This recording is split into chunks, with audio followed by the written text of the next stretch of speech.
Eu sou a atriz Aldine Miller e também estou na TV Relacionamento.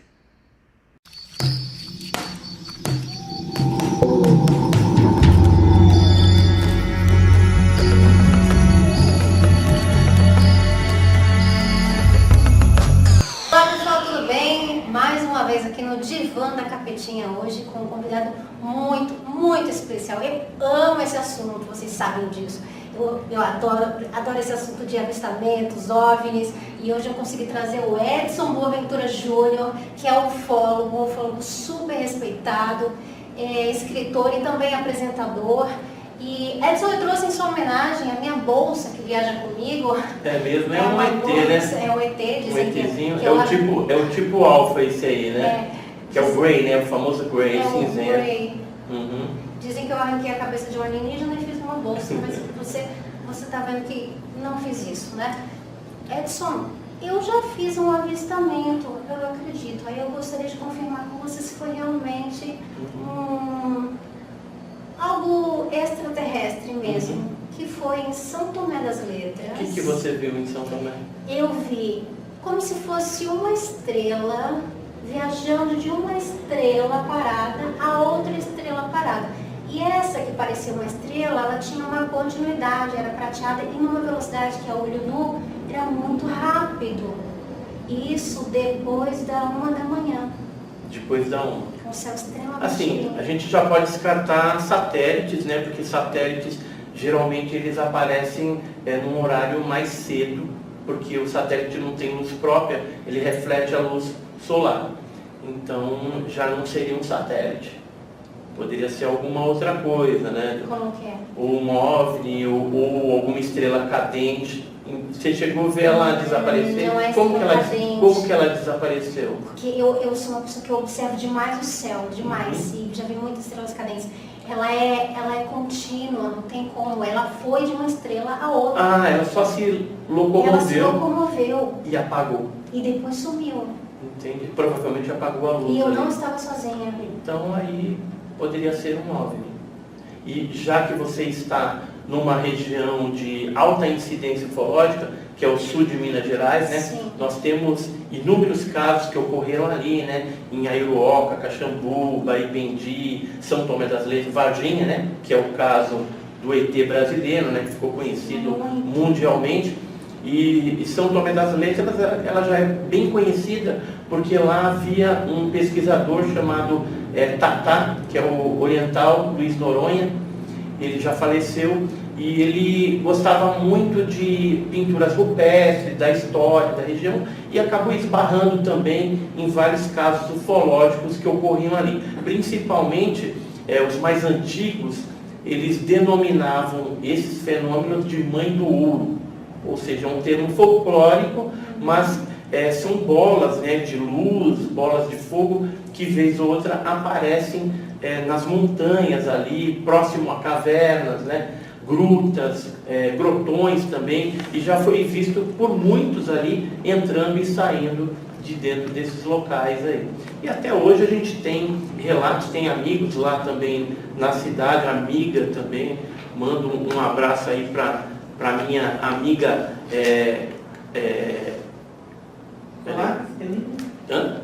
não, lá de São Tomé das Letras, a Kátia Gaia, que ela tem uma lojinha lá também, e ela levou a gente lá na última vez numa espécie de vigília, né, onde tinha várias pessoas que afirmavam que tinham visto esse fenômeno. E você costuma fazer esses avistamentos? Olha, o primeiro avistamento que eu tive, que foi o que me levou para a ufologia, foi em 1981, na cidade do Guarujá, no litoral de São Paulo. Eu vi um objeto gigantesco, né, que hoje a gente interpreta como sendo uma nave-mãe, soltando 16 objetos menores por baixo deles.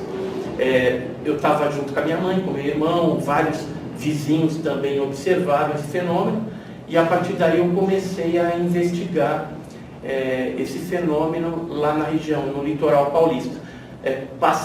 Esse caso foi em 81. Em 85 eu fundei um grupo para investigar mais casos, e como a gente utiliza a metodologia científica, a gente começou a descobrir que tinha pessoas que viram aqui, acolá, pouso de nave, explosão de nave.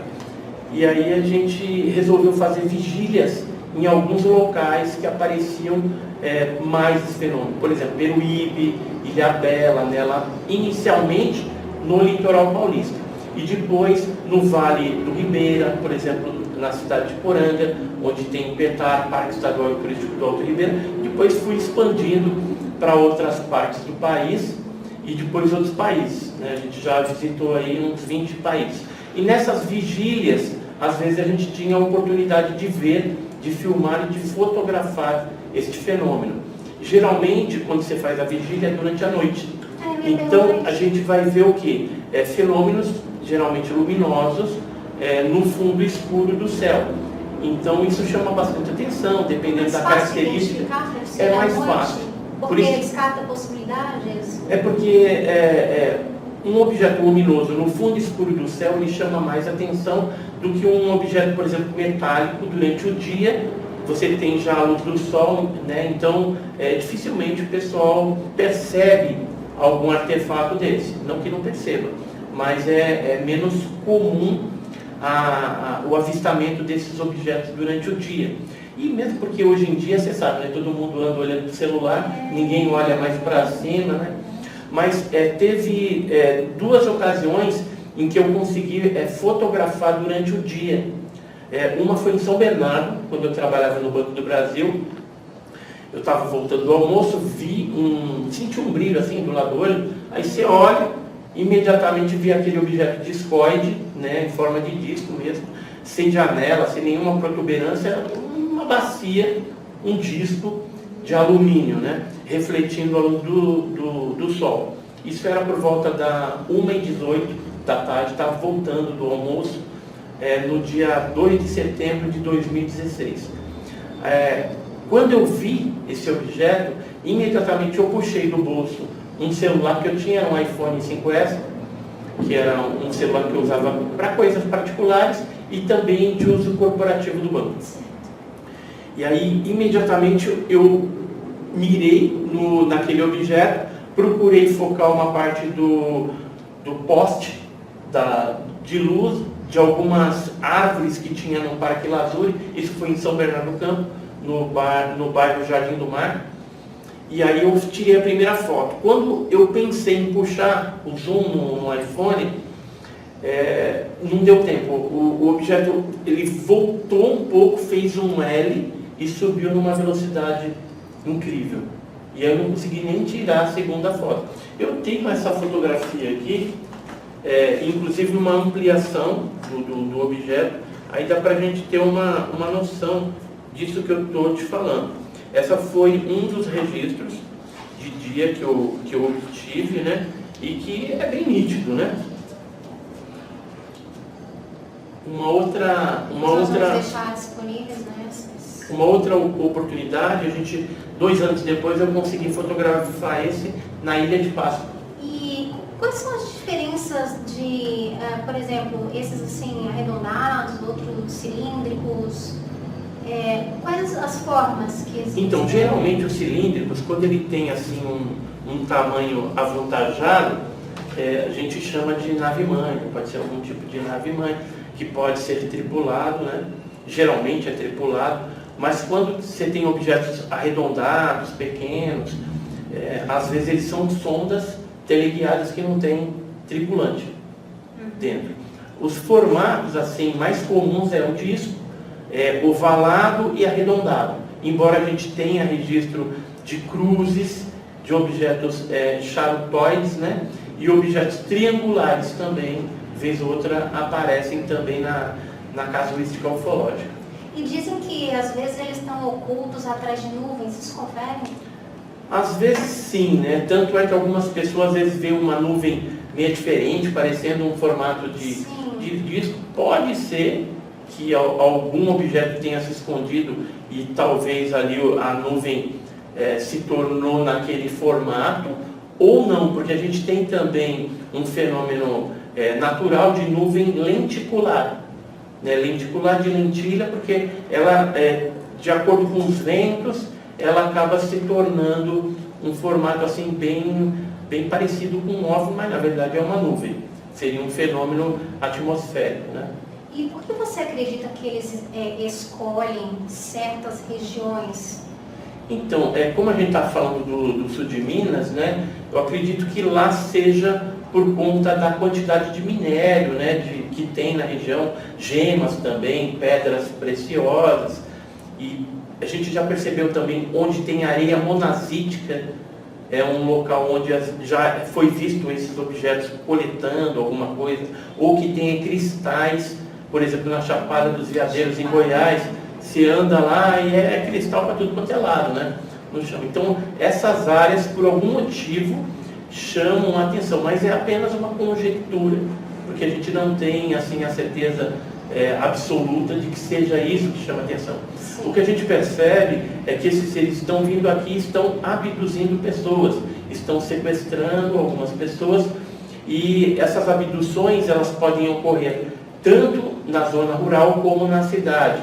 Hoje, inclusive, a gente não chama mais de abdução, a gente está chamando de visita de dormitório, porque esses sequestros, essas experiências genéticas que eles estão fazendo com seres humanos, se processam geralmente à noite ou de madrugada, enquanto a pessoa está dentro da casa dela, dormindo, dentro do apartamento. A pessoa pode confundir com um sonho?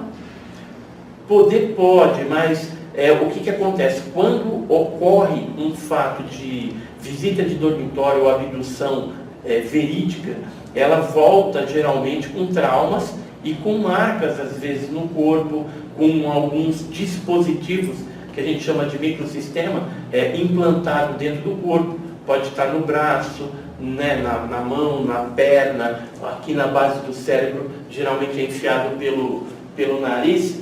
Quer ver? Eu vou te mostrar uma... E ela tem consciência durante o procedimento, não?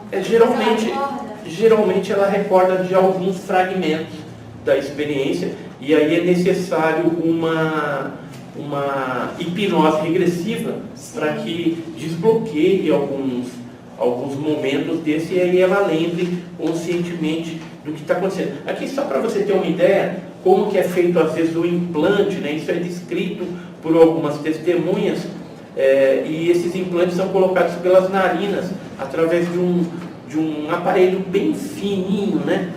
E esses implantes, para você ter uma ideia, se ele é metálico, geralmente um raio-x ele já detecta. Aqui você está vendo um implante na mão de uma pessoa. Esses aqui são alguns implantes que já foram retirados, né, de formatos variados, né? Sim. Essa pessoa aqui, ela é de onde? Tem vários locais, né? Porque os pesquisadores da Elsimes e o Dr. Roger Carleir, eles se especializaram em extrair esses implantes das testemunhas. Porque o que acontecia? Tinha abdução, às vezes tinha lapso temporal, a pessoa, por exemplo, vê um OVNI, de repente apaga, e aí quando ela vai perceber, opa, o que aconteceu? Era para ser meia-noite e já são 2 da manhã.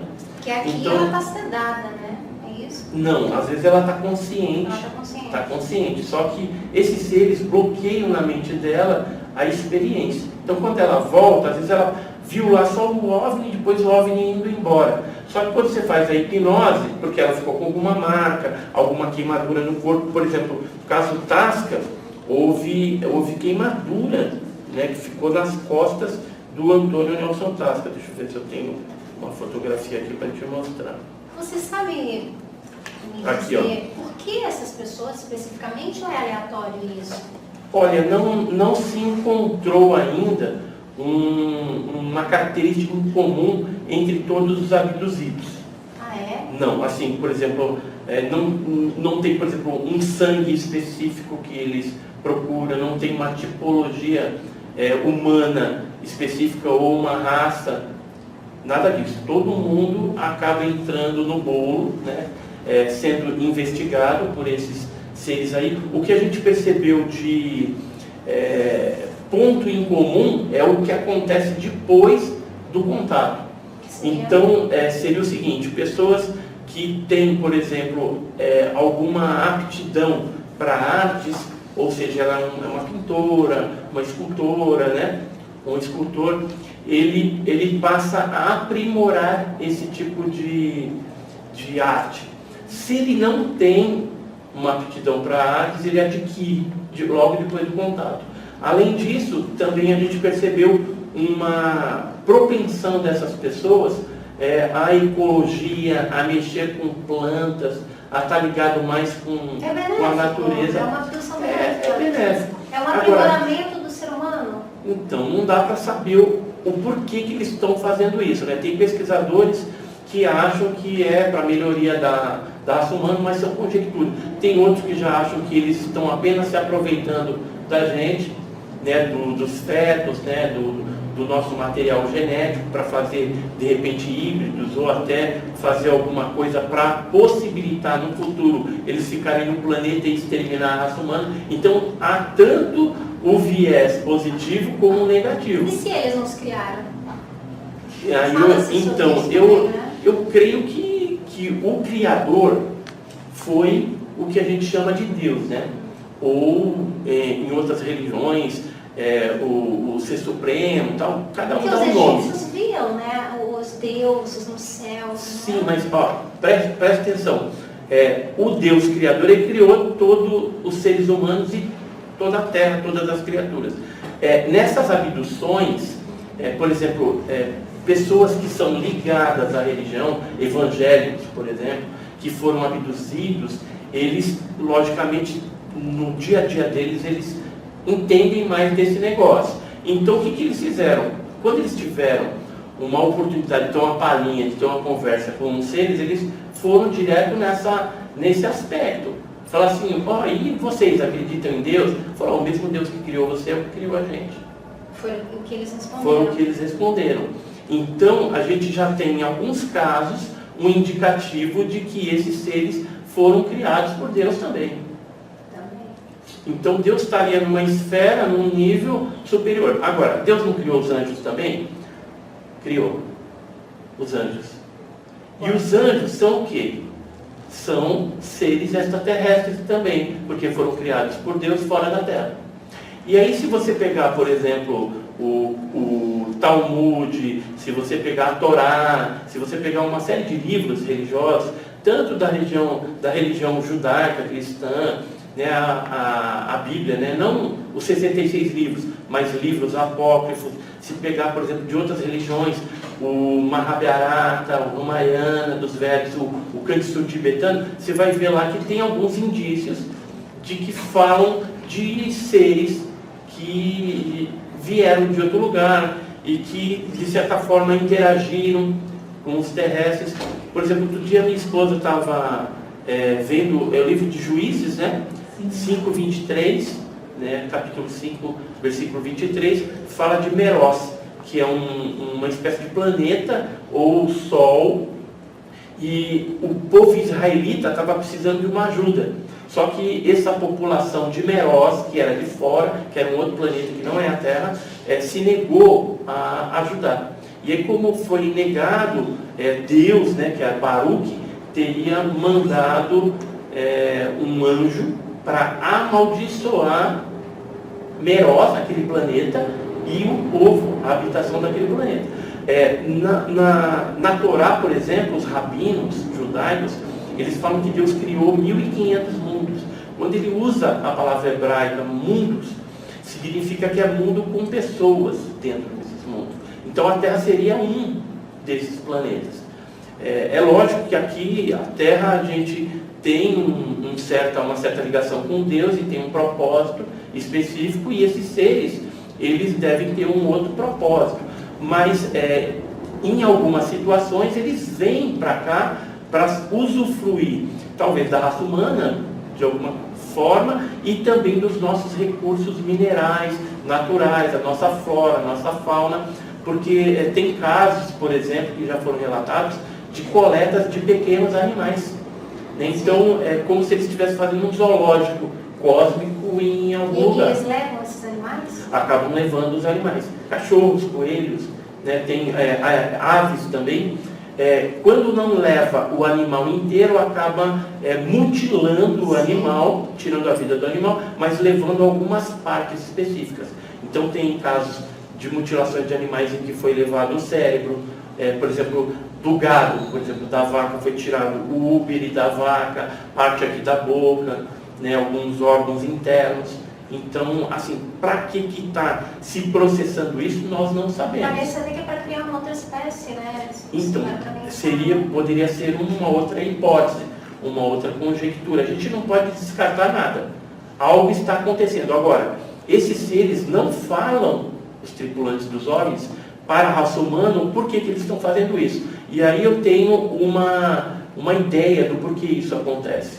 Porque eles estão sendo beneficiados e talvez se nós, como seres humanos, descobríssemos qual o verdadeiro objetivo, talvez a gente conseguisse interromper esse processo. E aí os maiores prejudicados seriam eles, e não a raça humana.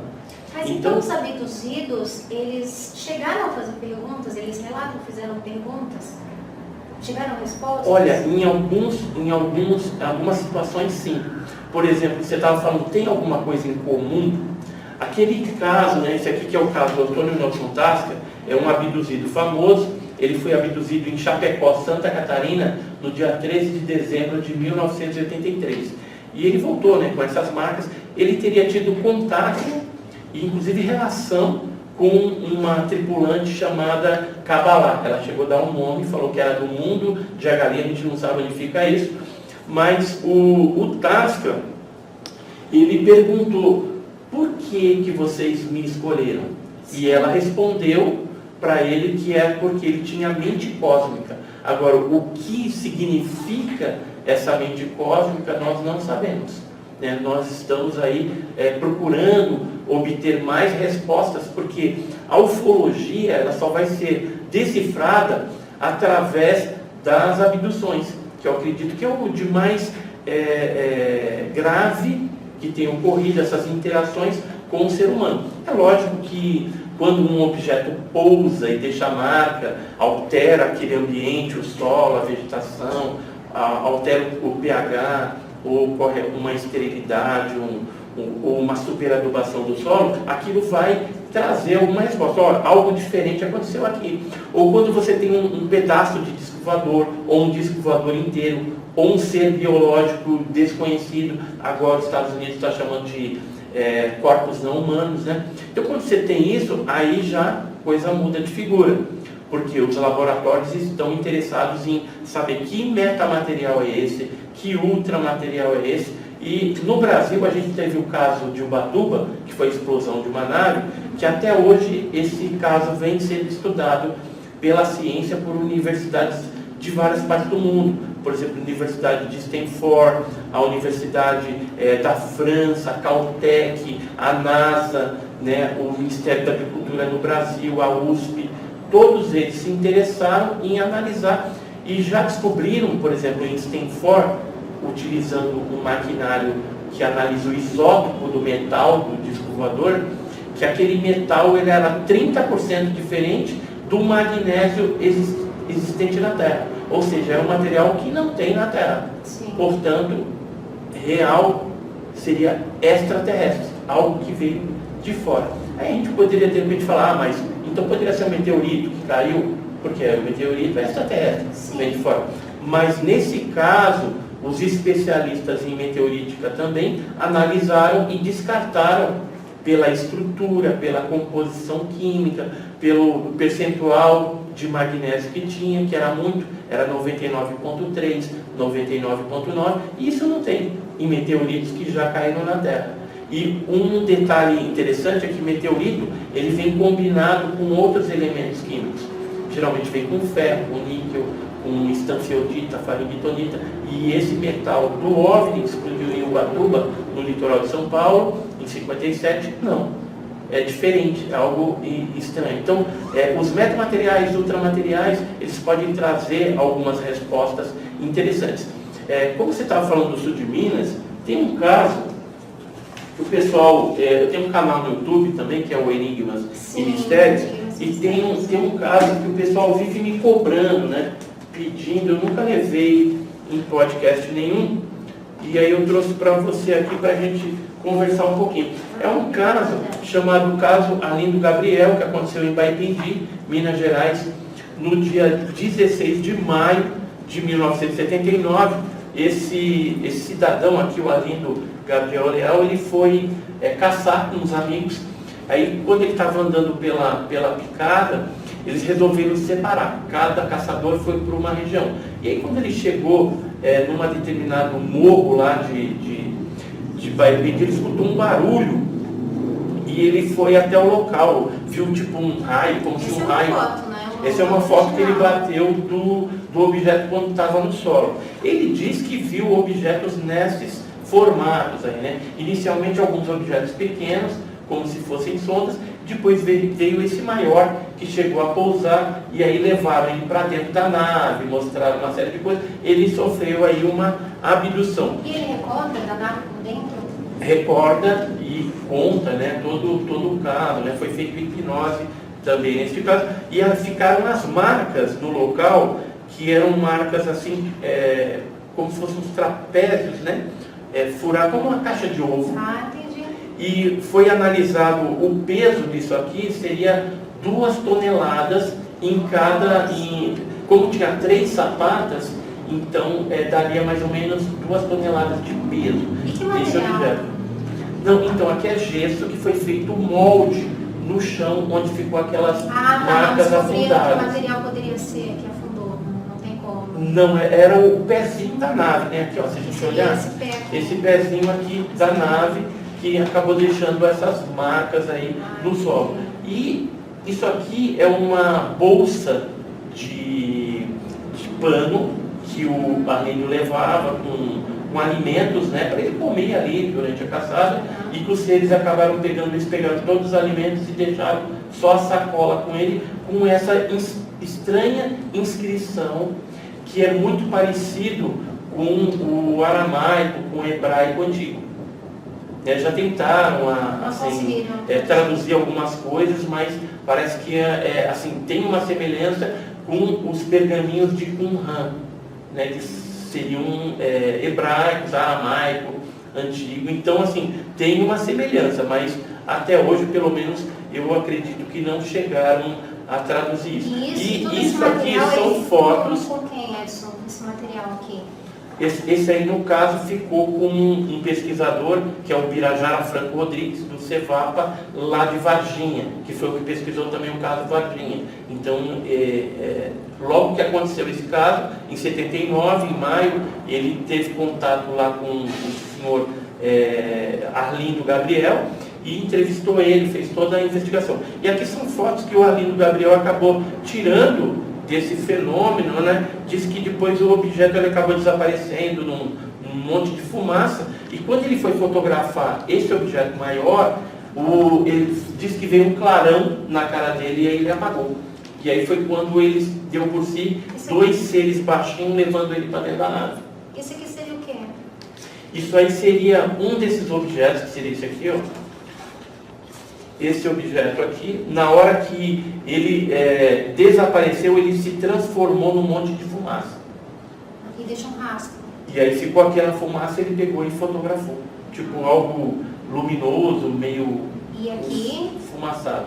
A mesma coisa também, onde o objeto pousou, depois ele se tornou, que seria um objeto com essas características.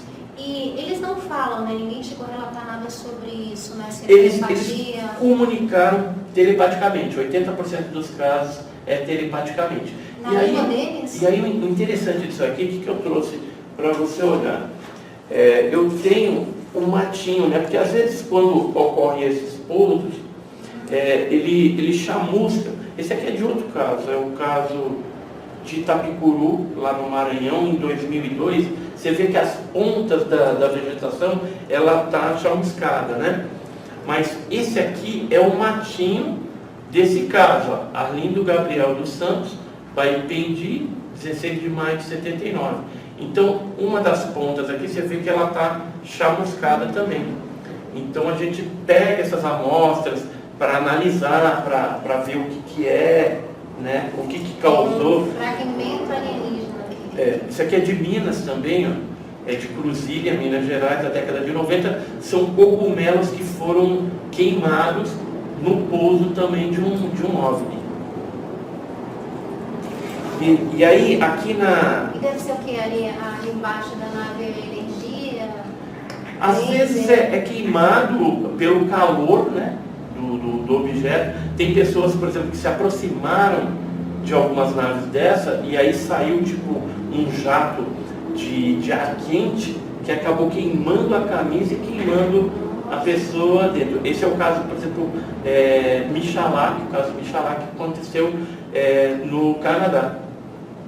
Ó, esse aqui é de Santo André, eu até plastifiquei o objeto lá em Santo André em 2002, no dia 11 de maio de 2002, ele chegou a parar em cima de umas árvores.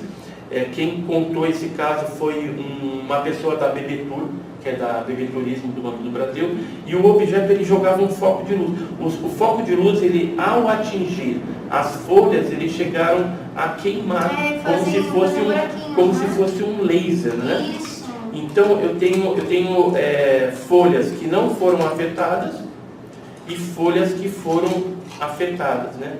Essa aqui, por exemplo, foi só uma parte do lado, tá vendo? Aqui dá pra gente perceber. Mas algumas elas chegaram a ser transpassar bem na mira dos raios que eram emitidos por aquele objeto. Olha, a impressão de que só metadinha assim, ó, do laser passou. Isso. Aqui, ó. Que interessante. Então, assim, o interessante é que esse fenômeno, ele é real e ele deixa marcas, né? No caso, ele queimou aí a vegetação. Isso, às vezes tem radiação. Essa não tem, tá? Isso aí a gente já testou, tá? Não tem perigo. Mas em alguns casos a gente vai com um contador Geiger e a gente analisa esse material para ver se tem algum perigo para quem está ali próximo. Né? Quanto tempo mais ou menos esses pousos assim, eles ficam quanto tempo mais ou menos? Olha, depende, né? Tem casos que ficam ali minutos, segundos, e tem casos que ficam dias. O objeto. Dias? E até como é que eles fazem para não chegar uma multidão ou descobrir que eles estão ali? Como é que funciona isso? Então, porque geralmente são em áreas, quando ocorre pouso, assim, geralmente são em áreas mais afastadas. Embora, vez ou outra, ocorre também em regiões populosas e também até dentro de bases militares. Por exemplo, isso aqui foi um pouso de um objeto num charco que tinha dentro da Escola de Especialistas da Aeronáutica, ocorrendo em dezembro de 96, em Guaratinguetá, São Paulo, e aí ficou essa marca, né? Aqui, por exemplo, 2019, em Itapiúna, no Ceará. Tem muitos casos no Brasil, tem muitos. Olha, esse aqui em São Vicente, na Ilha do Major, ficou a marca também. E esse da marca de São Vicente, ela ficou marcas do trem de aterrissagem, só que não era igual aquele do Arlindo Gabriel. Elas eram quadradas assim, ó. Os pezinhos já eram meio quadrados e tinham umas partes meia onduladas.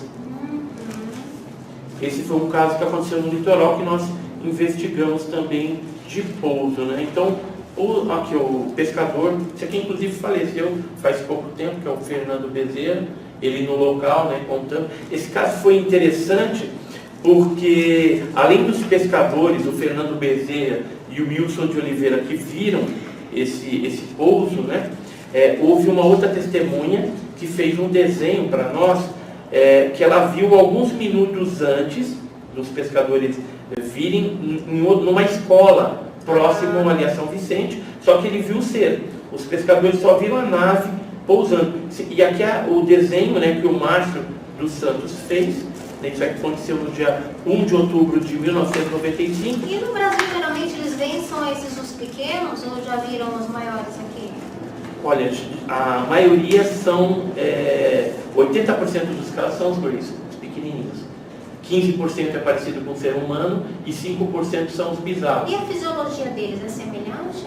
Então, aí, como esse material geralmente é ultra secreto, acaba sendo levado para algum laboratório, para os Estados Unidos, e aí a gente não tem conhecimento. Não sabe se tem... Não tem conhecimento disso. disso. Com o ser humano. Assim, no caso de Varginha, eu posso te dar um indicativo. Vou falar já, mas só para você ter uma ideia. Aqui foi o desenho que os pescadores fizeram da nave. Olha lá, uns pezinhos, 4 pezinhos, ficaram Isso aqui 4 seria marcas. o quê? Ah, Seria o barco em relação ao objeto. Eles viram no que ficou mar. o objeto ficou em cima da embarcação e causou a parada do funcionamento do barco. Eles ficaram tão assustados. O Fernando Bezerra ficava tentando dar a chave na ignição para ir embora, e o Wilson de Oliveira se jogou embaixo das redes, tipo no porãozinho do barco, para se esconder. Só saiu de lá. Você ia pro barco junto? Não, aí o objeto ele foi saindo, aí uns 10 metros ele chegou a pousar, que foi na Ilha do Major. Agora veja que o desenho dos pescadores é parecido com o que o Márcio fez. Muito mesmo. Então era o mesmo tipo de nave. Né? E esse caso ele aconteceu alguns minutos depois. Esse foi 22h10 e o caso dos pescadores foi logo depois que aconteceu. Até esse dourado que eles não conversaram entre eles. Agora deixa eu te responder com relação à biologia, né, desses seres. O caso de Varginha, por exemplo, que é um dos nossos clássicos brasileiros, né, na verdade seria até um arquivo X brasileiro, é sabedor, né, as pessoas que acompanham o caso sabem que a criatura foi levada para a Unicamp, né, que fica em Campinas. Não, atualmente não. Está nos Estados Unidos. Tudo vai para os Estados Unidos. Tudo vai para lá, tudo vai para lá. E aí, quer ver, a Unicamp, quem analisou na Unicamp foi o Badam Palhares, o Conradinho Médici. E lá na Unicamp a gente tem um indicativo de que tentaram fazer o hemograma da criatura viva. Quando ela passou por lá, sim. Só que o que aconteceu? O sangue, quando ele começou a entrar nas mangueirinhas para chegar no sensor e dar o hemograma, ele coagulou e não chegou ao sensor. Ou seja, pifou a máquina. Nossa. Aí eles foram para a segunda máquina, acabou pifando a segunda máquina também, e aí depois, eu não sei se eles deram um jeito de fazer o hemograma. Acredito que não. Aí ficaram numa situação embaraçosa, porque as máquinas de hemograma eram utilizadas pelos humanos ali, que são atendidos pelo Hospital das Clínicas. Só que, como estava tudo pifado, eles tentaram trazer os técnicos para arrumar e tal, mas não conseguiram fazer isso, aí acabaram trazendo um outro equipamento menor, de uma capacidade um pouquinho mais inferior, que foi o que salvou ali o dia deles, né? E aí os americanos que já estavam lá, mandaram vir 2 máquinas do mesmo modelo, que era a máquina americana, e aí quando chegou eles colocaram o mesmo número de série, para não ter muito, assim, para despistar. E aí, essas que estavam com o sangue da criatura, eles levaram para os Estados Unidos. E aí teve um médico que analisou uma dessas criaturas, que ele chegou a falar que as plaquetas do sangue da criatura, ele tinha uma quantidade maior de plaquetas. Eu tive conversando com alguns médicos até para entender isso daí, e me falaram o seguinte, que se realmente tem uma quantidade maior de plaquetas, pode ser que exista uma coagulação mais rápida, realmente. Então faz sentido até essa história que aconteceu, cicatriza rápido. Teve um outro médico, que teve o Dr. Roger Carleir, ele esteve aqui no Brasil para investigar esse caso, e ele chegou a escrever um livro sobre o caso do ET de Varginha, que é o UFO Crash in Brasil, né? E o Dr. Roger Carleir, ele conversou com um dos médicos ortopedistas que teria auxiliado numa fratura exposta de uma criatura. Aí eu tenho que te contar o contexto da história, como é que foi isso. Por favor. Algumas criaturas foram capturadas pelo Corpo de Bombeiros na manhã do dia 20 de janeiro. Mais ou menos quantas? O bombeiro capturou Uma. Com rede, colocou numa caixa e tal, depois o exército levou. Mais tarde, não, era uma criatura um pouco, a gente fala que seria do tipo gama, porque ela corresponde a uns 5% dos casos. Então é um ser um pouco diferenciado, né? Ele era marrom, 1,60m, 1,65m, com o olho vermelho estufado, tinha 3 dedos nas mãos, 2 dedos nos pés, né? Então magrinho, cabeça grande e 3 protuberâncias na cabeça. E essa criatura, então, ela foi capturada pelo bombeiro, uma, Sim. depois 2 criaturas, uma viva e uma morta, pelo Exército, que é a ESA, Escola de Sargento das Armas em Três Corações, e mais à noitinha, depois que as meninas viram lá no terreno baldio e tal, houve uma operação da Polícia Militar, da P2, que é a inteligência da Polícia Militar, tinha uma viatura descaracterizada, onde a bordo dela estava o Eric Lopes e o Marco Elixerez, e aí eles começaram a andar no Jardim André, que é onde tinha aparecido essas criaturas, onde as meninas viram ali e tal, e aí eles atropelaram uma dessas criaturas, o Marco Elixerez saiu, pegou essa criatura, colocou no banco de trás, aí a criatura provavelmente devia estar sentindo dor, né, porque houve uma fratura exposta, um corte. E aí quando eles levaram para o pronto-socorro do hospital regional, que fica no centro de Varginha, o médico não quis atender, mas falou, olha, dá a volta, que lá no regional já isolaram uma área, já tinha criaturas que tinham sido levadas para lá. E aí acabaram levando. E aí esse Dr. Roger Caleir conversou com esse médico que fez os procedimentos na ferida e para tentar dar um jeito na fratura da criatura. Como ele estava diante de uma criatura que não sabe o que é, ele fez os procedimentos humanos ali, normais. E ele contou para o Dr. Roger Caleir, está no livro dele isso, que a cicatrização desse bicho, dessa criatura, foi algo absurdo. Em 24 horas estava cicatrizado e o osso colado. Como se nada tivesse acontecido? Como se nada tivesse Nenhuma acontecido. cicatriz, Nada. Estava colado e curado. Com relação aos militares americanos, hoje a gente tem prova, por exemplo, que teve no aeroporto de Congonhas uma aeronave da NASA, naquela época, e também teve em Campinas um avião C-17, que é esse avião, isso aqui são fotos de 96 com esse avião. Esse C-17 é um avião de guerra da Força Aérea Norte-Americana, e o Marcos Feres, que é um ex-controlador de voo, esse cara de camisa vermelha, ele deu depoimento agora em 2021, falando que quando ele estava trabalhando no dia 20 de janeiro de 96, aconteceu algo bizarro, né? Como ele já estava na reserva, né? Não estava trabalhando mais, nesse canal aéreo que ele estava participando da live, o host ali perguntou para ele, você já experienciou alguma coisa de OVNI e tal? Aí ele falou, você lembra do caso Varginha? Então, vou te contar uma história. No dia 20 eu estava lá trabalhando e de repente entra no escopo do radar um C-17 norte-americano. Para entrar uma aeronave militar desse jeito, tem que ter AVOEM, tem que ter autorização de voo com antecedência de 48 horas, dependendo de 72 horas. Sim. No mínimo 48. E não tinha. E aí ele falou, pronto, estamos sendo invadidos, lascou aqui tudo, né? Aí, antes que ele pegasse o telefone e ligasse para o chefe dele, para falar, olha, está acontecendo essa situação, né? Estão invadindo o espaço aéreo brasileiro. O chefe dele, que nunca vinha na operação ali, entra no recinto, chegou, Félix, está entrando um avião aí norte-americano da USAF e tal, eles vão para Campinas, não tem autorização, depois a gente já vai atrás disso, fica tranquilo, e lá em Campinas já tem 2 helicópteros esperando para que seja encaminhados esses americanos para Varginha.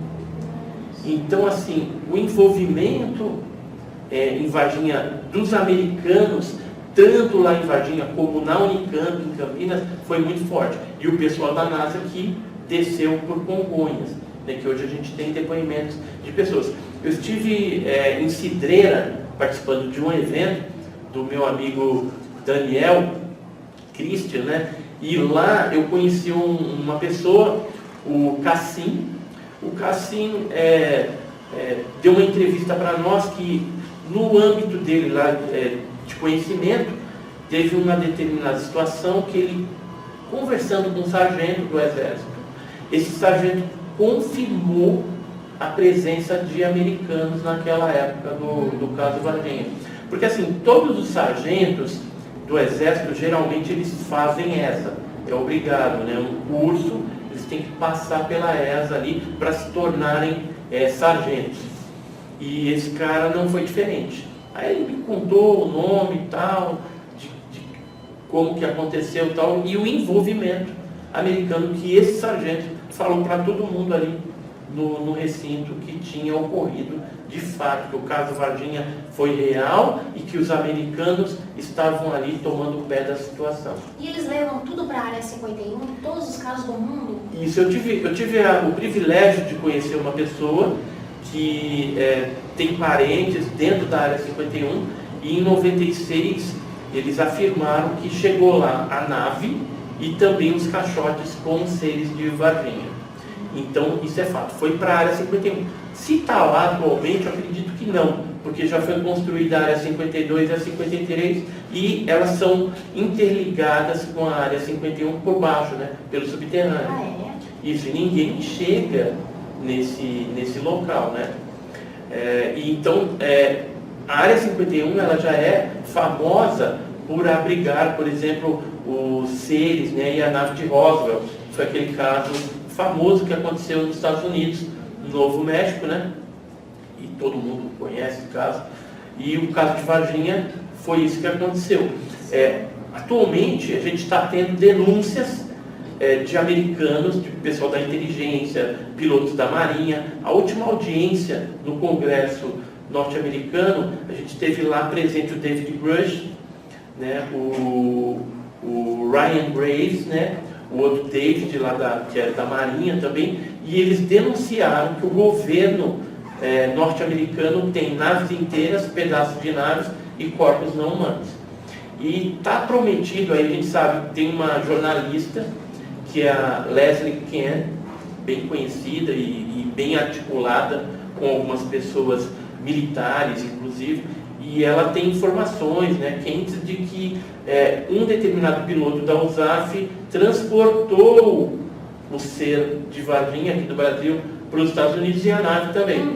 Um deles. E esse cara pode ser que seja, na próxima audiência de denúncia, pode ser uma das testemunhas que vai denunciar esse esquema. O que seria essa audiência? A audiência, elas foram convocadas pelos deputados, né?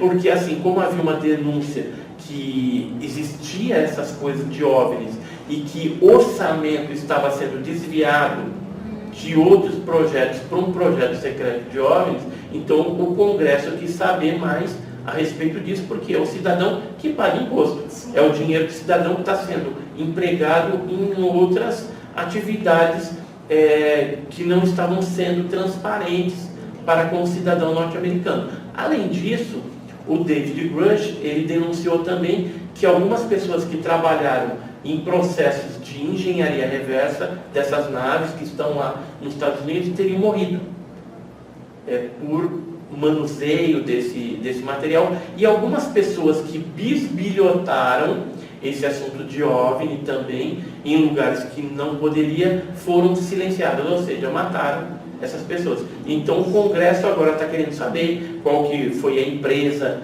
que recebeu isso, ou o militar que está envolvido, enfim, está uma bagunça nos Estados Unidos por conta dessas denúncias. Nunca antes na história da ufologia mundial houve uma abertura como está acontecendo agora nos Estados Unidos a respeito disso. Eles querem criar para a população mundial toda a verdade então, ou não? Meia verdade? Eu avalio, olhando o contexto das informações que estão chegando, que pode ser que a gente está dentro de uma agenda para uma liberação parcial, assim, paulatinamente, pouco a pouco, para chegar num determinado momento em que talvez a NASA venha publicamente e fale assim, ó, vida extraterrestre existe, ponto.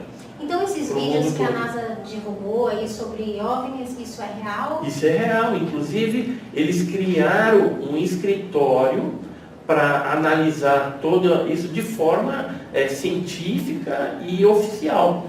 Esse escritório chama AARO e inclusive tem site. Dentro do site militar que é vinculado ao Pentágono norte-americano, você tem alguns vídeos de UAPs. O que são os UAPs? Porque antigamente você falava OVNI, era UFO, né? Que é Unidentified Flying Object, que seria objeto voador não identificado, termo em inglês, mas que é o Flying Saucer, né? Que é o disco voador. Flying Saucer é pires voador, mas aportuguesou disco voador, que hoje eles estão chamando de UAP.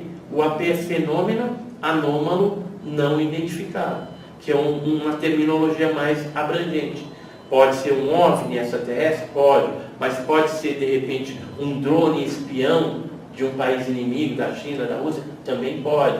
Pode ser um fenômeno atmosférico ou astronômico desconhecido, não catalogado ainda pela ciência? Também pode. Então, o AP é isso. E esse escritório está estudando esse tipo de coisa justamente porque eles precisam dar uma resposta para o Congresso. Porque o Congresso, quando se reuniu e expôs esses vídeos, os depoimentos das pessoas, eles chegaram a uma conclusão muito estranha e bizarra, que eles falaram assim: os UAPs, ou seja, esse fenômeno que a gente não sabe o que é, ele oferece risco ou ameaça à segurança nacional norte-americana.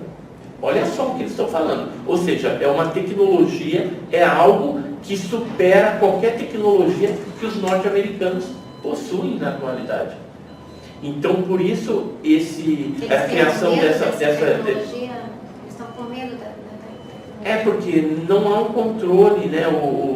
Aparece lá no radar, eles tentam perseguir, não chega perto, o objeto faz movimentos ou velocidades que deixam os caças militares americanos no chinelo, deixam eles para trás.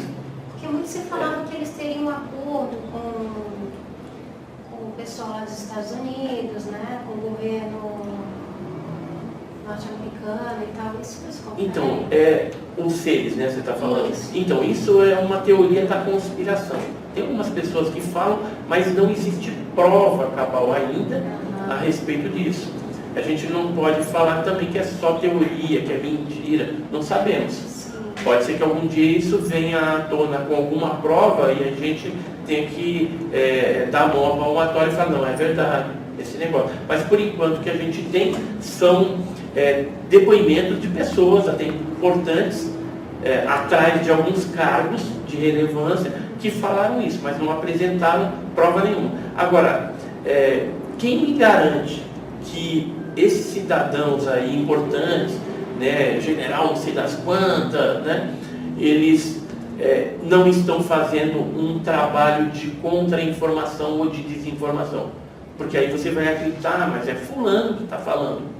Mas de repente ele não está falando a verdade. Sim. Ele está trazendo uma mentira para tirar do foco da realidade. Reverso, entendeu? né? Então seria uma contra-informação, uma desinformação. Então a gente não pode descartar isso também. A gente não pode ser bobo de pensar que isso não existe. Pode ser uma armação. Assim, quando ocorre alguma atividade muito fora do comum, dando muito foco e ênfase em OVNIs, como aconteceu, por exemplo, em janeiro, fevereiro de 2023, nos Estados Unidos abateu OVNI, não sei o que, saiu aquelas matérias nos jornais, na internet e tal. Isso poderia ser uma cortina de fumaça para esconder, por exemplo, o descarrilhamento com produto tóxico que acabou infectando algumas cidades norte-americanas. Então fica todo mundo na atenção do OVNI: os Estados Unidos abateu o OVNI, e enquanto isso a cidade lá foi infectada por um produto tóxico de um trem que descarrilhou, porque isso não deram tanta ênfase. Então por isso que eu falo, às vezes pode ser uma cortina de fumaça. Então quando se estuda OVNI, que é um assunto que a gente tem um acobertamento muito forte, muito latente, a gente tem que estar ligado também em outras coisas. Varginha, por exemplo. Pode vir algum militar e de repente infiltrar alguma informação fraudulenta? Pode. Né? Que ele pode ter sido orientado pelos superiores dele e falar: olha, vai lá, contata o pesquisador X e fala isso.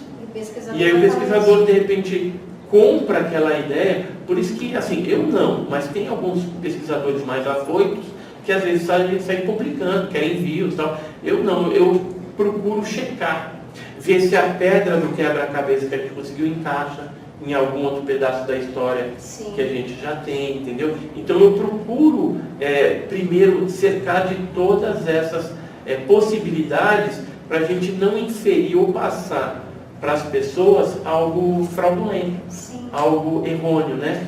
Porque a gente tem um compromisso com a verdade. Sim. E assim, ufologia não é brincadeira, Não. é algo sério e em algum momento isso será divulgado como fato para a população mundial. Eu acredito que isso deverá vir por parte dos americanos, porque a gente está numa guerra fria aí, né? Rússia, China, os americanos, e eles não vão deixar nem que chineses nem que russos venham com essa notícia bombástica em primeira mão. Acho que a hora que eles desconfiarem em alguma coisa, eles já chegam falando. E Então, você acha que desculpa, mas você acha que esse caso, eu não sei se esse caso de Roswell é o mais impactante da história ou tem um outro? Não, tem vários outros que foram acontecendo e que os Estados Unidos foi arrebanhando para si. Só para você ter uma ideia, de nave que o David Grush lá denunciou, um dos documentos que fala de uma das naves teria sido da Itália, que um objeto caiu em 1933. Nossa! Que no governo lá do Mussolini e tal, eles trouxeram esse objeto para os Estados Unidos. Esse aí deve ter ido para famigerado, é o mais antigo, 1933. Agora, a gente tem casos brasileiros, eu sei de casos de objeto que caiu em Leme, objeto que caiu entre Paraná e Santa Catarina, na década de 60, e que foi levado para São José dos Campos, e de São José dos Campos para a NASA. Só que a NASA nega, né? A NASA nega tudo. Hoje eu tenho, por exemplo, relatórios da análise do material de Ubatuba, feito pela NASA e assinado, que eu consegui por um outro esquema. Só que a NASA afirma que nunca mexeu com o material de OVNI.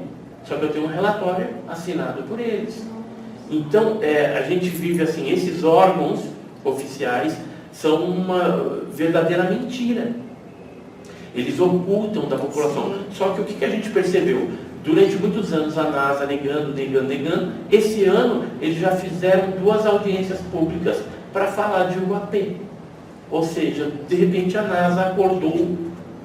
Por quê? Ela criou dentro da NASA um departamento com cientistas chefiados pelo Spergel, David Spergel, e esse cientista físico, né, ele é o responsável agora por essa parte de UAP dentro da NASA. Só que eles já tinham pesquisas há muito tempo, mas agora eles estão dando a cara a bater, e eu fico imaginando que seja pelo seguinte: eles não querem ficar para trás, o pessoal da NASA, na hora que vier essa revelação. Eles não... como a Lua, eles não querem, eles querem chegar lá primeiro. Porque já pensou se alguém divulga, acontece alguma coisa, e a NASA assim, eu sabia, mas não sabia, né? Então o negócio vai ficar chato.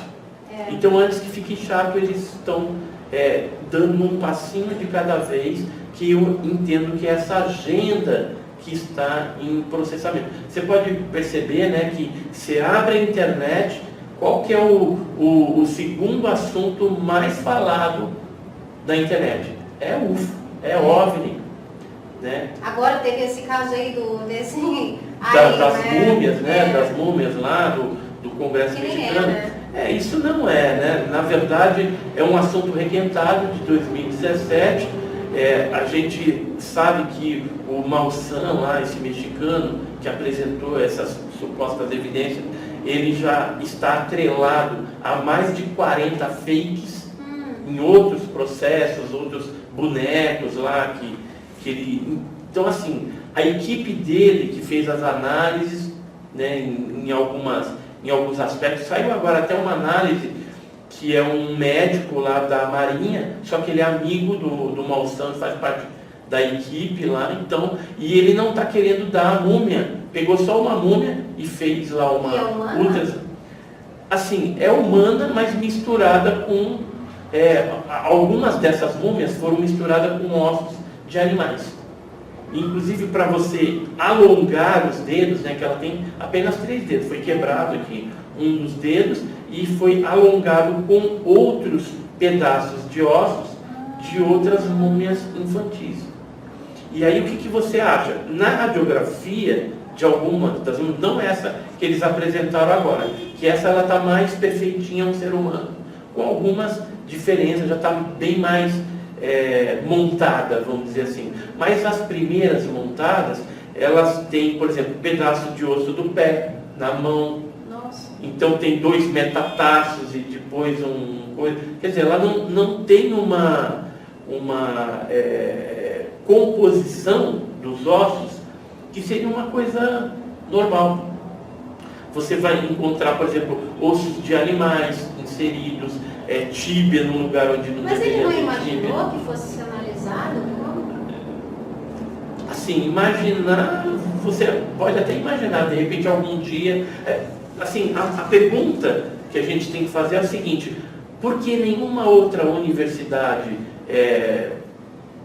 super reconhecida e importante não pegou essas múmias para analisar? Pois é. Então, porque o cara não deixa. Porque é só a equipe dele que mexe naquele negócio. Porque com certeza há alguma treta ali, né? Mas isso não passa a ser um assunto do governo ou Então, mundial? deveria. Ele deveria ser até, de certa forma, condenado a pagar alguma coisa, porque essas múmias são do Peru, da região de Nazca e de Palpa. E o material arqueológico de lá não pode sair, não deveria estar no México. Sim. Entendeu? Então saiu ilegal. Então já começa aí. E assim, a pessoa que descobriu essas múmias, ele se intitulava no começo, lá em 2017, de Mário. Quando o assunto ganhou uma certa relevância, em 2017, ele se apresentou, deu até entrevista e chamava Leandro Rivera, são 4 nomes, Leandro Rivera. E ele, posteriormente, em 2007, 2010, ele foi preso por falsificação de dinheiro, num primeiro momento, em 2007, junto com mais 10 pessoas, eram 11 que faziam parte da quadrilha, e ele também fazia parte de uma quadrilha de pessoas que saqueavam túmulos no Peru e que adulteravam os vestígios arqueológicos, e múmias, e coisas, etc. Esse cara, da onde a origem dessas múmias que o Maussan tem, é desse cara. Então, veja que todo esse contexto já é para você ir, né, levantando uma leve, opa, tem alguma coisa errada nessa história. E o Maussan tem o quê? Um canal de televisão, né, lá no México, ele é muito sensacionalista, publica fakes, a torta direita tem 44 para ser mais preciso, fatos que já foram comprovados que são fake. Isso quer like. Ele quer like e dinheiro.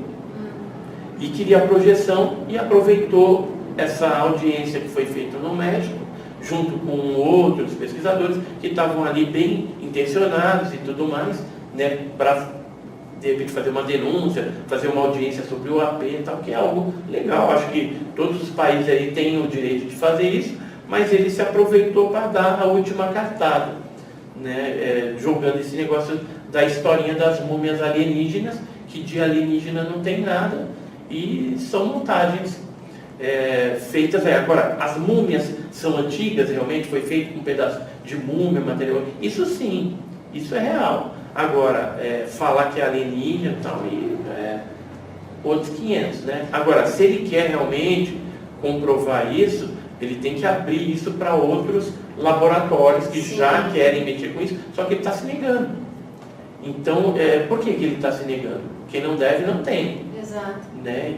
E está nessa situação. E aí, a ufologia mundial, ela se coloca numa posição de divisão, onde alguns são amigos do Maussan, então se colocam a favor, falam, não, é autêntico, sem ver nada cientificamente, e outros estão querendo ver mais pelos estudos científicos e tem já esse indicativo de que são fraudes e estão defendendo esse posicionamento. Então está essa briga agora, até na ufologia mundial. Isso pode servir até para despiste, né? As pessoas às vezes ficam se ligando nesse negócio, enquanto outras coisas estão acontecendo por trás. A gente perdendo tempo, né, com uma coisa que era fake, já se sabia. Aí a gente fica pensando, será que o Malsan também não é um cara pago para fazer esse circo, né, agindo para desinformar, para tirar a atenção do foco novamente, para descredibilizar essas audiências que foram sérias nos Estados Unidos, né? Aí fica assim com um teor, né? A gente, infelizmente, o foco já acompanha há 42 anos a ufologia brasileira e mundial, e a gente fica olhando essas coisas como uma novela mexicana, né? Uma novela mexicana que infelizmente não faz sentido tudo isso. Esse é o momento que mais está acontecendo avistamentos ou já existiram mais? Olha, de 2020 para cá começou uma onda ufológica sem precedentes no Brasil. A gente, por exemplo, no canal Enigmas e Mistérios, de 2022 para cá, 2023, a gente tem já computados um pouquinho mais de 310 casos, que são vídeos que a gente recebe só no Brasil. Mas a gente tem comunicação com outros grupos lá fora e a gente fica sabendo que está aparecendo no mundo todo, na Europa, né, na Ásia, na África, nos Estados Unidos. Sim, e aí a gente troca essas figurinhas porque o estudo da ufologia ela trabalha com comparação. E essa incidência, essa onda ufológica brasileira, ela teve um ápice em outubro, novembro e dezembro de 2022, que os estados do Paraná, Santa Catarina e Rio Grande do Sul tiveram um aumento assim considerável de avistamentos e testemunhado por pessoas assim de alta credibilidade. Sim. Por exemplo, pilotos da Gol, pilotos da Latam, da Azul, pilotos militares da Força Aérea Brasileira. Hoje, para você ter uma ideia, já está liberado no Arquivo Nacional 44 relatórios dessa época, de 2022. Tem alguns relatórios ali sobre depoimentos, reportes que foram feitos por esses pilotos comerciais e também militares. Tem um relatório militar da Força Aérea Brasileira que eles avistaram lá o OVNI também no sul do país. Nós recebemos também informações que naquela mesma época o Uruguai e a Argentina também tiveram avistamentos. Então parecia que tinha uma onda ali concentrada no sul do nosso país, agora já deu uma amenizada e já dispersou para várias partes novamente. Isso tudo corrobora com a ideia de que pode sim estar acontecendo ou vai acontecer uma invasão alienígena? Olha, se eles quisessem invadir, já teriam feito isso lá atrás, quando a gente tinha um poder bélico inferior. Então eu acredito que invasão, assim, não descarto, tá? Sim. Uma invasão, porque a gente é visitado por vários tipos de seres, vários tipos de nave, provavelmente com vários objetivos e de várias procedências, de várias origens, que pode ser tanto extraterrestre, de outras dimensões, e nisso aí, se a gente for considerar o estudo rabínico que eu falei aqui, que existem 1.500 mundos, e a Terra seria um dos mundos habitados, né? Teria mais 1.499, então vamos supor que um desses mundos, uma dessas civilizações que vinham de fora, sejam predadora. Como aconteceu, por exemplo, no passado, o homem branco indo aqui para a América, ameríndia, e dizimou os indígenas, as populações pré-colombianas, incas, maias, astecas, né? Então, com doenças, né? Mas e se vier, de repente, um gafanhotão, né, que come gente? Aí nós estamos lascados, que eu tenho certeza que a gente não vai ter poderio bélico para combater esses objetos. Se eles já estão avançados tecnologicamente há anos-luz da gente aqui, imagina em termos de armas ou de alguma outra coisa que eles poderiam de repente fazer frente com um ser humano. Então seria difícil. E eu acredito que os Estados Unidos, ele atua muito na parte ficcional também, através de filmes, para já ir dando uma preparada na cabeça, na mente das pessoas. Então aí você tem o Independence Day, que já traz aí um contexto de invasão, só que os americanos, depois eles são os mocinhos, né, que resolvem a situação. Mas é filme, né, entretenimento. Mas já traz uma mensagem ali para a mente das pessoas. Existe também um outro contexto, né, do ET, o extraterrestre, que era uma coisa mais lúdica, bonzinho, você até chora quando assiste aquele filme. Então, assim, tem os dois viés também, que é colocado para nós através de filmes, né? Mas é tudo uma preparação. Eu não vejo de outra forma. Aí, por exemplo, um dos aspectos da liberação disso, que sofreria um impacto, seriam as religiões. Né? Então, a religião católica, os evangélicos, né? Budistas, enfim. Por isso que todos. eles seguram, né? Era uma dos argumentos que eles seguravam. Não é o principal. O principal seria porque eles querem deter essa tecnologia mais avançada para, através do processo de engenharia reversa, construir tecnologias, aeronaves, armas, sei lá, alguma coisa mais avançada para dominar belicamente os inimigos. No caso, se for os Estados Unidos, vai querer dominar a Rússia, a China, etc. E tal. Então, a parte religiosa, ela está num segundo nível, não seria o principal. Mas, o que eles já anteciparam? Alguns anos atrás, 2013, a NASA pegou $1.100.000, é pouco, mas deu na mão de um grupo chamado CTI, da Universidade de Princeton, e lá esses professores, cientistas, tinha um cara até da NASA no meio, eles tiveram a incumbência com esse dinheiro de criar um relatório, chamar 24 teólogos de religiões diferentes, para saber o que eles pensavam a respeito de OVNI, de vida fora da Terra, e se caso fosse noticiado que vida extraterrestre existe, qual seria o procedimento deles, como teólogos, em relação aos membros da igreja, aos fiéis, né? Então foi feito esse estudo, durou até 2016, 2017, depois parou. E aí? E assim, eles chegaram à conclusão de que a maioria das religiões estava já num nível de aceitar numa boa essa revelação. Ah, é?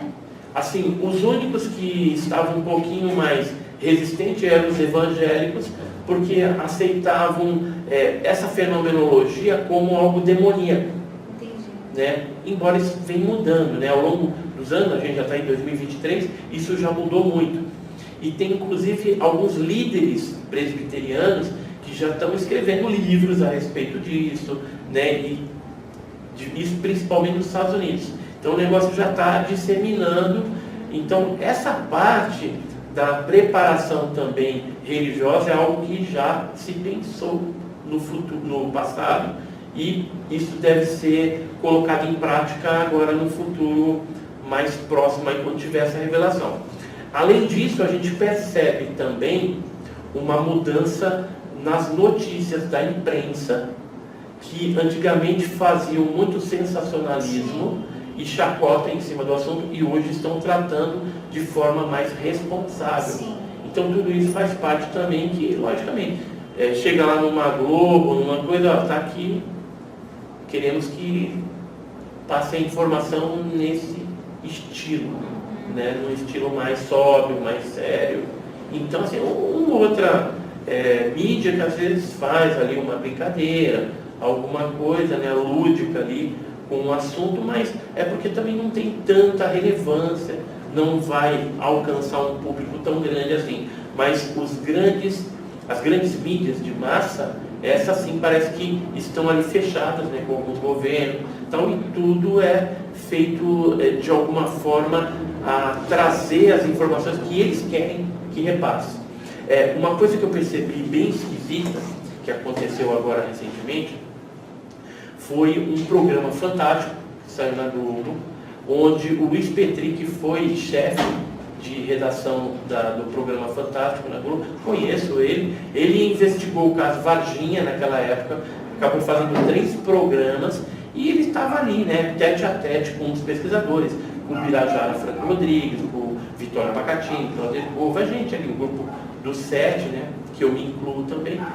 E ele viu, inclusive, vídeos, foi mostrado para o Petri, para o Luiz Petri, vídeos dos militares contando detalhes da captura, detalhes do transporte, detalhes da captura pelo corpo de bombeiros, ou seja, ele viu isso.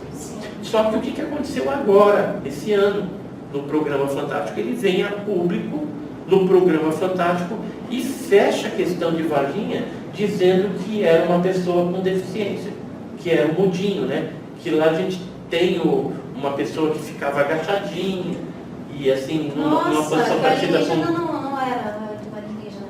Não, então, o Exército fez um IPM fraudulento, tendencioso, focando e dizendo no final que o ET era o mudinho, que é o Luiz, né, que é um rapaz lá com... Tem até o nome, o ET dele, chama-se Luiz. Tem, é o Luiz, né?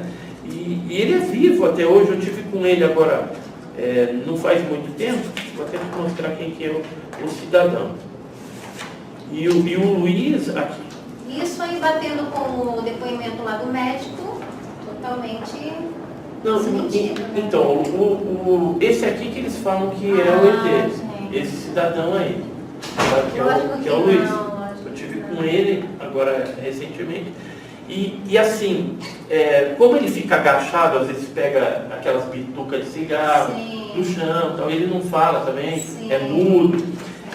As meninas conhecem ele, falam, pô, não é mudinho e tal, mas o exército quis... com o olho vermelho, né? Mas o exército quis falar que era um mudinho. O que a gente descobriu mais na atualidade com as investigações? Tem um morador de Varginha, e é pesquisador também, que é o Rubens Ladeira, Rubão Ladeira. Ele viu, e tem pessoas também que falam que o mudinho, na hora que as meninas viram, estava num ginásio de esportes. Ele estava lá. As pessoas viram ele lá. Então, não tem como ser o mudinho que estava lá no terreno baldio que as meninas teriam confundido com a criatura. Elas viram muito próximo, então deu para ver que não era o mudinho.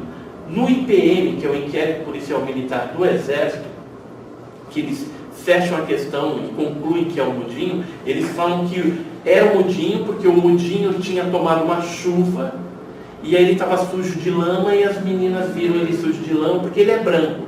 Então, como a criatura era marrom, escura, eles jogaram que ele estava molhado de lama por conta da chuva. Só que as meninas viram por volta das 2h30, 3 horas da tarde. Mas ele não foi atropelado, né? Não. A chuva só foi cair 5h30 da tarde. Ou seja, a chuva não tinha caído, não tem como molhar o mudinho. Então, mais uma mentira do IPM e do Exército. E aí, como essa história do mudinho era oficial, eu fico pensando, será que o Petri não está falando isso? Porque não tem lógica. Agora que o assunto Varginha ganhou tanto a mídia, de repente aí você joga lá na Globo, que não quer dar um caso cerrado, era um mudinho. Só que você quer ver que coisa curiosa também? O Exército ele já deu 3 explicações para a criatura de Varginha. Uma mais bizarra que a outra, mais descabida que a outra. Então primeiro foi o mudinho, depois veio o Major Causa, que é o da ESA, que era do Centro de Comunicação do Exército. Ele falou que as criaturas que o pessoal fala que foi para o hospital, na verdade, era um cara. Isso tá na internet. O pessoal pode pesquisar aí e vai achar. Ele fala que era um casal de anões e a anã estava grávida. Então, como estava chovendo, o caminhão do Exército Militar deu carona para o casal de anões grávido e levou eles até o hospital regional. Então, quando desceu aquele casal de anões, o pessoal interpretou como sendo umas 2 criaturas, 2 ETs. Eu já procurei lá em Varginha, e outras pessoas também já procuraram esse casal de anões, até hoje a gente não encontrou. Não encontrou Não. A gente viu um anãozinho, né, agora a última vez que estivemos em Varginha, no lançamento do livro da Margarida Alacoque, que é uma jornalista da época. Ela fez um livro contando as memórias das investigações, bem legal o livro dela, é o último livro mais recente aí sobre Varginha. E aí quando nós estivemos lá no shopping eu vi um anãozinho, mas com certeza não era. Não era verde. Não, é gente visitando, turista ali na região. Então assim, essa foi a segunda explicação do exército do casal de anões, que foi esdrúxula. Aí teve a terceira explicação do exército, que era o soldado Etevaldo. Diz que tinha um soldado chamado Etevaldo, e esse Etevaldo, ele era bem pobre, e aí ele iria mudar, né, de casa, e aí o exército, um caminhão do exército, pegou a mudança dele, colocou tudo dentro do caminhão do exército e fizeram a mudança, né, para ajudar o Etevaldo. Sim. E algumas pessoas viram ali aquela movimentação de caminhões, aquela coisa, e falou, é o caminhão com ET, do Etevaldo, que o apelido né? dele Que era ET, o Etevaldo. Claro. Então são essas três explicações, ou o motivo... Uma pior do que a outra. Né? Uma pior que a outra, né? O envolvimento dos americanos lá, ele também é bem forte numa denúncia da mãe das meninas, né? Então tinha duas irmãs, que era a Liliane e a Valquíria, e a Cátia, que viram no tempo Baldio. A Liliane e a Valquíria tem a mãe dela, que é a Dona Luísa. E a Dona Luísa, isso em abril de 96, ela foi visitada à noite na casa dela por homens vestidos de terno preto, que ofereceram grana alta, MIB, para que elas fossem numa televisão que eles iriam indicar e teriam que desmentir que elas não viram nada. Só que elas não aceitaram essa tentativa de suborno, né? E aí o assunto... Então, veja, isso é típico de americano, né? De vir, de calar a boca, porque se elas tivessem aceitado a grana e desmentido, hoje o caso Varginha tinha morrido. Mas também não deixam falar para ninguém, tem um outro tipo de cala-boca, né? Tem. Não, provavelmente se tivessem comprado elas com dinheiro, hoje elas também nem estariam mais em Varginha. Provavelmente estariam morando e muito bem de vida em algum outro lugar. E de onde vem essa cor verde que eles falam? Olha, assim, não é verde, né? Geralmente é cinza. É porque eles desenham sempre o ET como verde. É porque falava assim, o ET verde, ele veio de uma crendice assim, que é marciano, né? Então tudo que é relacionado a Marte era o verdinho. Mas nunca viram esse ET verde? Assim, tem casos, mas são em percentuais bem ínfimos, bem pequenos. Não tem tantos casos de ET verde, não. Geralmente é cinzento, branco, muito branco. E eles têm a boca pequenininha, tudo, né? Tem. Geralmente tem tipo um rasguinho, né? O ET de Varginha mesmo era um rasguinho, não tinha orelha, tinha aqueles calombinhos, o olho para fora. O Grey, ele já é um olho preto, né? Às vezes é para fora, às vezes o olho é um pouco menor também, mais similar ao ser humano. Enfim, existem várias tipologias. E as tipologias, elas são baseadas em depoimentos, que podem estar corretos, mas também podem ter falhas, né? Mas a gente não pode parar de pesquisar. Filmes, por exemplo, de seres que existem rolando aí o mundo inteiro, na internet também. Alguns podem ser que sejam supostos seres realmente reais, mas outros certamente são fabricações digitais. Agora com a inteligência artificial, né, está muito mais fácil você fazer uma montagem. Então nós, pesquisadores sérios, temos que ficar bem atentos a isso. Existem muitos fakes aí, muita coisa rolando, muita tecnologia que já foi feita através da engenharia reversa. Os drones, né, fazendo o que fazem, confundem muito os ufólogos atualmente, e o satélite do Starlink do Elon Musk, que também parece aquele trenzinho luminoso que às vezes passa, o pessoal às vezes filma pensando que é invasão alienígena, mas na verdade são satélites, né? Além de coisas convencionais que vez ou outra confundem as pessoas mais desavisadas. Por exemplo, numa época junina, né, que você tem junho e julho, às vezes tem uma incidência de colocações de balões que podem também confundir aquelas pessoas que não estão acostumadas, né, a ver essas coisas e reconhecer também. Esse assunto é muito É vasto. muito né? vasto, né? A gente acredita aí que para o futuro a gente deva ter muitas outras revelações e provavelmente essa confirmação de que vida extraterrestre existe. E a gente vai ter que conviver com isso, vai virar um Star Trek, né, aqui no nosso planetinha Terra, né? Eu quero te agradecer demais. Eu queria, nossa, eu adoraria ficar falando horas aqui, até que a gente teve um tempo razoável, né? Foi. O assunto é bastante vasto. Agradeço demais novamente a sua presença. E eu queria te perguntar, você gostaria de deixar alguma mensagem? Olha, eu vou te presentear primeiro com a nossa revista, que é a revista OVNI Pesquisa, sou consultor. Quem quiser saber um pouco mais através da revista é só entrar no site www.ovnipesquisa.com.br e nós temos também um canal no YouTube que é o Enigmas e Mistérios. Lá tem mais de 800 vídeos com conteúdo bem rico, de qualidade, falando de ufologia e trazendo mais informações para vocês aí. Sim, informações né? sérias, pesquisas Isso. sérias, né? Sem achismos. E me acompanha aí, né, nas redes sociais, no Instagram, Edson Boaventura, ou Enigmas e Mistérios Book, né, nos acompanha lá no Instagram. Temos uma lojinha também, que é a Loja Misteriosa, tem camiseta, você gosta de alguma estampa assim de ET, casos, por exemplo, clássicos do Brasil, o caso de Varginha, Noite Oficial dos OVNIs, Operação Prato, ou a explosão do OVNI de Ubatuba, a gente tem lá umas estampas bem legais, descoladas aí para vocês. E é isso aí. E futuramente, você que está me assistindo aí, se você é investidor, né, eu queria muito deixar como legado da minha vida um museu ufológico.